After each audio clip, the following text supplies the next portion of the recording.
کیا آپ اس طرح کے بیانات دے کے انہیں آرمی چیف میں جا کے بات کرنی چاہیے، یہ کام آرمی چیف اس پہ بھی ایسے ہی گرجنا برسنا چاہیے تھا آپ کو. کیا مزمل صاحب کے پاس آرگیومنٹ کوئی نہیں تھا؟ انہوں نے الزام لگا دیا کہ جی بریگیڈیئر صاحب فوج کو کہہ رہے ہیں. آپ نے فیصلہ کیا کہ چاہے کچھ بھی ہو جائے الیکشن نہیں کروانا، تو کہاں ہے آپ کا تجربہ؟ وزیر اعظم کی شہباز اسپیڈ کو تباہی اسپیڈ میں بدلنے پر بھی. السلام علیکم ناظرین، آج پارس جہاں زیب بھی کپتان کی بولی بولنے لگی اور ان کے ساتھ پاک فوج کے ریٹائرڈ بریگیڈیئر فاروق حمید نے بھی امپورٹڈ سرکار اور لفافہ صحافی کی بینڈ بجا دی. ان کا کہنا تھا کہ اسحاق ڈار کی کیا اوقات کہ وہ پاکستان کے ایسٹس اور نیوکلیئر کے بارے میں بات کریں.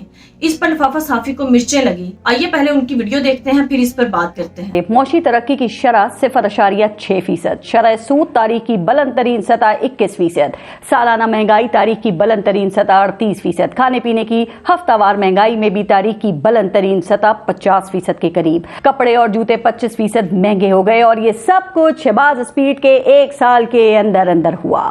30,000 کمانے والے کا بجٹ 2 گنا خسارے میں، صنعتی شرح نمو -3%، لارج اسکیل مینوفیکچرنگ سکڑ کر -8%، درآمدات اور ترسیلات زر میں مسلسل کمی، IMF سے معاہدے میں ناکامی، حکومت کے مجوزہ بجٹ کا حجم 14,000 ارب اور اس 14,000 ارب میں 7,000 ارب کا خسارہ، یعنی جو اگلے سال خرچ کرنا ہے اس کا 50% کہیں موجود ہی نہیں. اور پھر جو 9,000 ارب روپے حکومت کے خزانے میں جمع ہونے کی توقع ہے، اس میں سے بھی 50% سے زائد قرضوں پر سود کی مد میں واپس کر دیا جائے گا. تو پھر اس ملک اور عوام کے لیے باقی کیا بچا ہے؟ آپ چاہیں اس کا کسی بھی طرح حساب کتاب لگا کر دیکھ لیں، جواب میں خسارے ہی خسارے نکلیں گے. اور یہ نئے یا پرانے پاکستان کی نہیں، بلکہ ہمارے پاکستان کی موجودہ معاشی صورتحال ہے.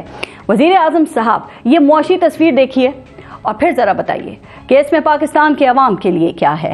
2 صوبوں کی اسمبلیاں تحلیل ہوئیں، آپ نے فیصلہ کیا کہ چاہے کچھ بھی ہو جائے الیکشن نہیں کروانا. الیکشن کے لیے سپریم کورٹ میں کیس چلا لیا، لیکن کسی کے کان پر جوں تک نہیں رینگی. وزیر اعظم صاحب، آپ نے الیکشن نہیں کروانے، نہ کروائیے، لیکن کم از کم یہ تو بتائیے نا کہ عوام کے لیے کیا ہے. عوام کو 2 وقت کی روٹی چاہیے، کیا وہ روٹی اس کے لیے ہے؟ عوام کو باعزت روزگار چاہیے، کیا وہ روزگار اس کے لیے ہے؟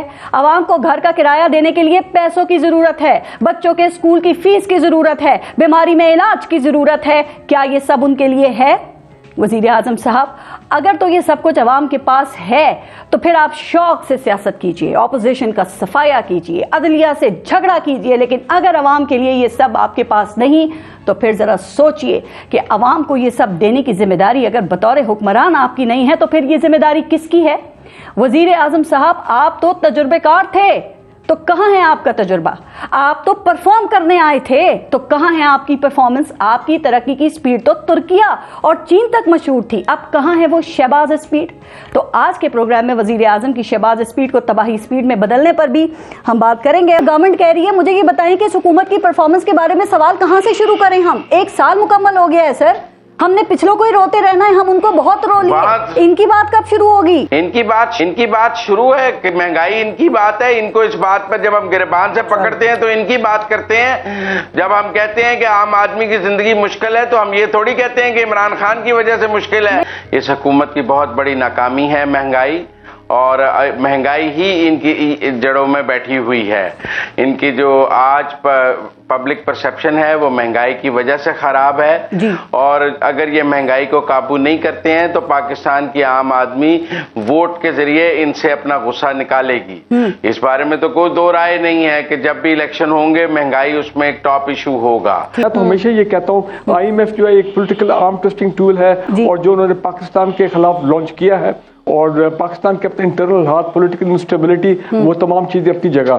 اور میں یہ کہوں گا کہ اگر یہ IMF کو، بلکہ ہمیں IMF کو واقعی ڈچ کرنا چاہیے. اس کی وجہ یہ ہے کہ اب ہمارا قومی سلوگن ہونا چاہیے سیلف ریلائنس، کہ ہم IMF کے بغیر پاکستان کی اکانومی کو آگے لے کے چلیں گے.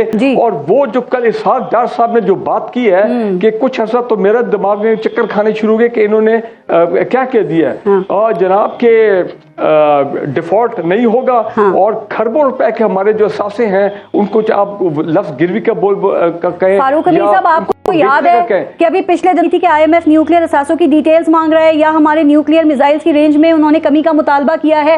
پھر آپ نے دیکھا سینٹ میں اسحاق ڈار صاحب نے وہ دھواں دھار تقریر کی کہ کسی کی کیسے جرت ہو سکتی ہے. اب پھر انہوں نے اثاثوں کی بات کر دی. تو آپ سمجھتے ہیں کہ یہ خود ہی اس طرح کے موقع دیتے ہیں, یہ بیانات دے کے, اور پھر گورنمنٹ ناراض ہوتی ہے, ایسی باتیں کیوں کرتے ہیں؟ انہوں نے اب جو اگر وہ لفظ استعمال کر دیتے کہ پبلک سیکٹر انٹرپرائزز, تو پھر ہم بھی سمجھتے ہیں کہ جناب یہ ریفر کر رہے ہیں اسٹیل مل کی بات کر رہے ہیں, PIA کی بات کر رہے ہیں, اور ایسے لاس میں جانے پبلک سیکٹر انٹرپرائزز ہیں. لیکن انہوں نے جب صرف ایسٹس کے لفظ کی بات کی نا, تو میں سمجھتا ہوں ان کو کوالیفائی کرنا چاہیے تاکہ یہ خام خواہ ابہام کریٹ نہیں ہونا چاہیے کہ کیا مراد تھا. اصل میں بریگیڈیئر صاحب جن اثاثوں کی طرف بار بار اشارہ کر رہے تھے کہ جی اسحاق ڈار صاحب ان کا اشارہ کر رہے ہیں, آپ نے بھی لانگ رینج میزائلز کی بات کی اور پاکستان کی فوج کی ملکیت میں ہے, اور اگر ان کے اوپر کوئی بات ہوگی تو وہ فوج کی مرضی کے بغیر تو ہو نہیں سکتی.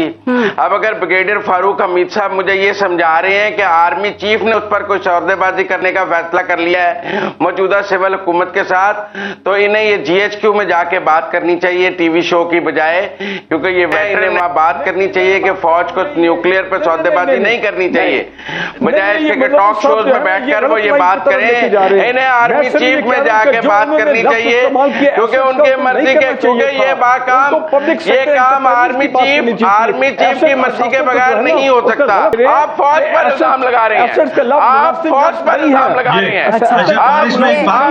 آپ نے پاکستان کی فوج پر الزام لگایا ہے. اچھا سر, آپ نے پاکستان کی فوج پر الزام لگایا ہے. مزمل صاحب, آپ نے پاکستان کی فوج پر بات یہ ہے, سر ایک سیکنڈ, اس طرح کے بیان آپ نہیں سمجھتے, سر ایک سیکنڈ مجھے سوال کرنے دیں, کیا آپ اس طرح کے بیانات دے کے اسپیکولیٹ کرنے والوں کو دعوت دیتے ہیں؟ پرابلم یہ ہے کہ جس طریقے سے PDM کی خواہش ہے کہ وہ مقابلہ نہیں کر سکتے تو اس کی لڑائی اداروں سے کروا دیں, یا مزمل صاحب کے پاس آرگیومنٹ کوئی نہیں تھا, انہوں نے الزام لگا دیا کہ جی بریگیڈیئر صاحب فوج کو کہہ رہے ہیں. بھائی نااہل تو یہ حکومت ہے جو پوری دنیا گھوم رہی ہے, سیریں کر رہے ہیں, اقتدار کے مزے لوٹ رہے ہیں. کوسچن ان سے ہو رہا ہے کہ یہ لوگ اس چیزوں کو اس نہج پہ لے کے آئیں, اس میں اداروں کا کیا بات ہے؟ ادارے تو پورے ملک کے ہوتے ہیں. اس کا جواب دینا چاہتا ہوں, نہیں میں ایک بات اس کا جواب دینا چاہتا ہوں. یہ جو عمران خان کا غلط لفظ استعمال کیا گیا. اچھا میں بریک لے لوں گا, بریک کے بعد مزمل صاحب ذرا بریک لینے دیں پلیز, بریک کے بعد اس کے اوپر. ویسے میری خواہش تھی کہ مہنگائی کے سوال کیے تھے, اس پہ بھی ایسے ہی گرجنا برسنا چاہیے تھا آپ کو.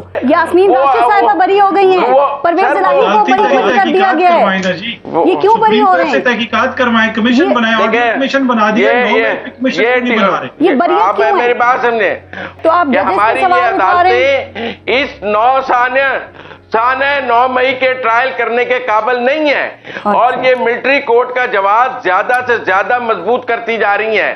جب یہ یاسمین راشد کا ٹرائل روکیں گی اور بغیر ٹرائل کے بری کریں گے, یاسمین راشد کے حوالے سے کہا جا رہا ہے وہ وہاں پہ موجود تھی لیکن توڑ پھوڑ کی گئی, یہ بات ثابت نہیں ہوئی ہے, تو پھر تو یہ پروسیکیوشن کی کمزوری ہے نا, وہ نہیں کر سکے, یا آپ جج کے اوپر سوال اٹھا رہے ہیں کہ ان کی پیٹائی کی طرف ایفیلیشن ہے. ناظرین, امپورٹڈ سرکار اور ان کے لفافہ صحافیوں کے پاس جب ڈیفینڈ کرنے کا کوئی جواز نہیں ہوتا تو یہ ایک الگ ہی ہتھ کنڈا استعمال کرتے ہیں. ان کی کوشش ہوتی ہے کہ فوج کو اور اداروں کو آمنے سامنے لا کر کھڑا کر دیا جائے. اسی طرح کی کوشش لفافہ صحافی مزمل نے کی جب بریگیڈیئر فاروق حمید حق اور سچ پر مبنی بات کر رہے تھے کہ پاکستان کے نیوکلیئر کو بیچنے کی کسی کی اوقات نہیں, کیونکہ یہ پاکستان کی اور عوام کی ملکیت ہے. اس پر لفافہ صحافی مزمل نے بریگیڈیئر فاروق حمید کو پاک فوج کے سامنے کھڑا کرنے کی کوشش کی, لیکن وہ اس میں بری طرح ناکام رہے. ناظرین, مختصراً یہ کہ امپورٹڈ سرکار کے پاس نہ تو معیشت سنبھالی جا رہی ہے اور نہ ہی باقی امور ہینڈل ہو پا رہے ہیں, بلکہ اب ان کی نظر پاکستان کے ایسٹس پر ہے تاکہ وہ انہیں بھی بیچ کر اپنی جیبیں بھر سکے, لیکن انشاءاللہ وہ اس مقصد میں کبھی کامیاب نہیں ہو سکیں گے. ناظرین, آپ نے بریگیڈیئر فاروق حمید اور پارس جہاں زیب کی گفتگو سنی, آپ کے اس بارے میں کیا رائے ہے کامنٹ میں ضرور بتائیے گا. اگلی ویڈیو میں ملتے ہیں, تب تک کے لیے اللہ حافظ.